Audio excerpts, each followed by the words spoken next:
But you know, the thing was, back years ago, all the teachers and the parents, if I got a paddling at school, you know what that meant?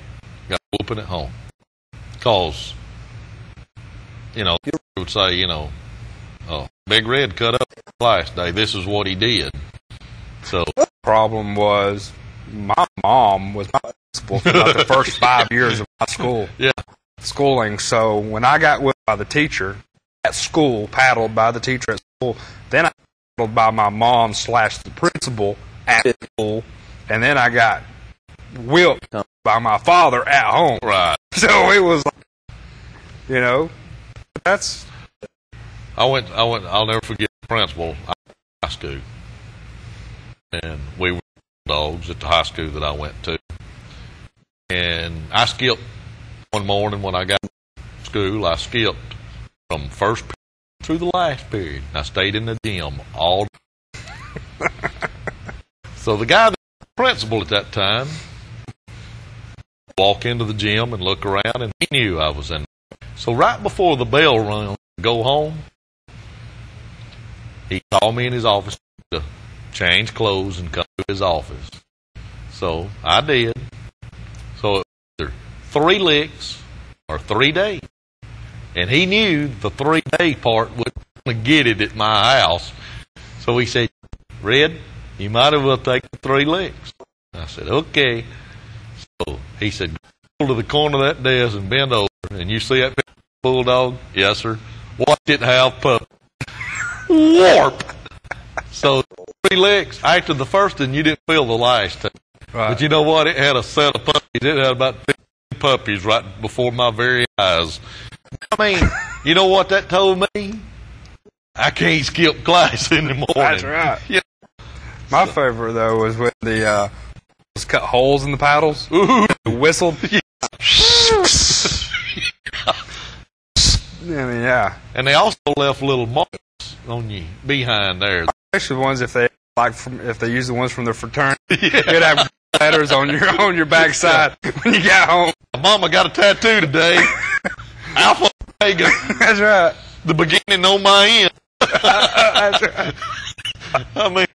I mean, seriously, some teachers get way too far, and that's really we got it. But you know, it didn't warp me. I ain't nuts, not completely anyway. But you know, it warped me. But that's little Bobby used his fingers and cut 2 pieces of paper and glued one to this. So he goes home for a week. You know what? Little piles up and watches cartoons all week. All right. You know what I'd have done? Been at the school with a bucket, and I'd have been washing all this and cleaning, and it wouldn't have been nothing that the principal had done. It'd been that white-headed woman that I called Mama would have made me do. I remember that. I remember after school having to go wash chalkboards. Yeah.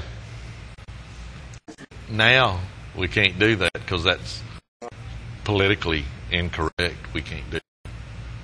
Cuts into their free time after school, personal time. Yeah, you know, we can't do that. We might hurt somebody's. You know what? They used to hurt more than my feelings. You ought to grow up red-headed.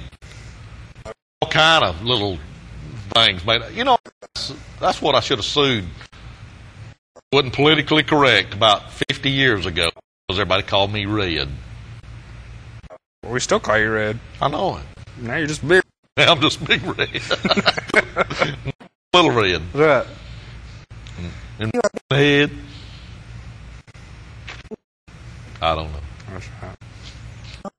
But you know what you always ask when your mom and dad are with you? What's that? You don't love me. You don't love me. You don't love me. No, Mama, you don't love me. You don't love me. Then you always hurts me more than it hurts you. Yeah. You want to? Yeah. Here, let me hit you with this. Let me wrap around your leg. And you know what? What I always love? Don't you cry. I'm going, you beat the fire off me, and you don't want me to cry. You dry it up right now. The thing about it is that Dad, when I got in trouble with Dad, it was just swift and hard. Mom, there was always a lesson in between each lick. You got, with Dad, it was just, you know, here it hurts, go cry. Sit in your room, lay on your bed, whatever. Go ice down. Yeah. But with your mom, it was like, get a lesson. Yeah. Get a lesson. Sit down, I'm going to tell you the reason why. Get a lesson. And I'm going to read you a scripture in between. now go to your room. Verbs. I mean, you know, that was the bad part. Oh, man. I'll never forget one time Mama let me go out and break my own hickory. Oh, I hated that. So I went out to a little apple tree and I broke off a little bitty limb. Don't ever do that. Oh, they hurt. So the next time you go get one as big as a limb, you know, she can barely swing. You think it'll just knock you down, but don't hurt as bad. Right. But I mean, go get your own hickory and come back in here. I remember that my grandmother used to always send us out. And there was a little bush sitting right outside the front door. You had to go out there and you had to pick the leaves off of it. You know, and shoo, you make sure you got that thing good and smooth too, because you didn't want any kind of bright, any kind of nothing sticking out. Yeah. Okay. You're just gonna need gauze right there. Nowadays they'd lock you up. That's right. And you just kept asking. You don't love me. That's right. Love me. You don't love me. I bet Phil Stacy's mom didn't. I bet he didn't, because that's what he said. That's why he's singing. Stacy with "If You Don't Love Me."